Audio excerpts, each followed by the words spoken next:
Social media પર હથિયાર સાથે પોસ્ટ ભાવનગર એસઓજી દ્વારા કડક કાર્યવાહી। ભાવનગર શહેરમાં સોશિયલ મીડિયા પર હથિયાર સાથે પોસ્ટ મૂકી અસામાજિક પ્રવૃત્તિઓને પ્રોત્સાહન આપતા 3 યુવાનોને એસઓજી પોલીસે ઝડપી લીધો છે।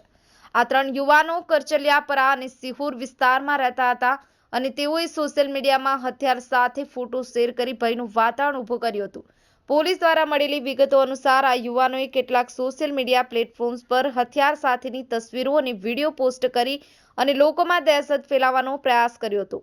આ પ્રકારની પ્રવૃત્તિઓને પોલીસના માટે ગંભીર સમસ્યા ઊભી કરી છે, કારણ કે આવા કટક સમાચારોથી સમાજમાં ગેરસમજ અને અશાંતિ થઈ શકે છે।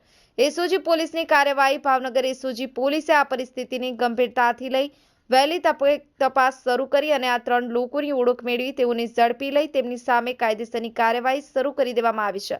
પોલીસનો સંદેશ કે એસપી એસઓજીના અધિકારીઓએ જણાવ્યું હતું કે આ પ્રકારની પ્રવૃત્તિઓને કાનૂની નજરથી ખૂબ ગંભીરતાપૂર્વક જોઈ જાય છે અને સરકાર તથા પોલીસ એવી કોઈ પણ હથિયાર સાથેનો દેખાવ કે હિંસા ફેલાવતી પ્રવૃત્તિઓને અનુકૂળ માનતી નથી।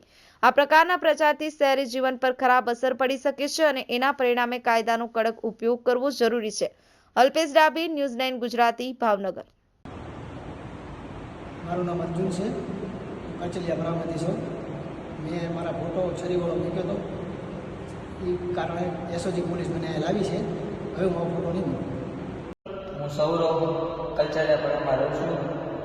મેં છરીવાળી પોસ્ટ કરી હતી ઇન્સ્ટાગ્રામમાં, મને એસઓજી પોલીસે પકડી છે। મારું નામ ચૌહાણ શૈલેષ રામ સરવેડી। મેં ઇન્સ્ટાગ્રામ ઉપર હથિયારવાળા વિડીયો ચડાવેલ છે, એટલા માટે હું માફી માગું છું, હવે નહીં ચડાવું।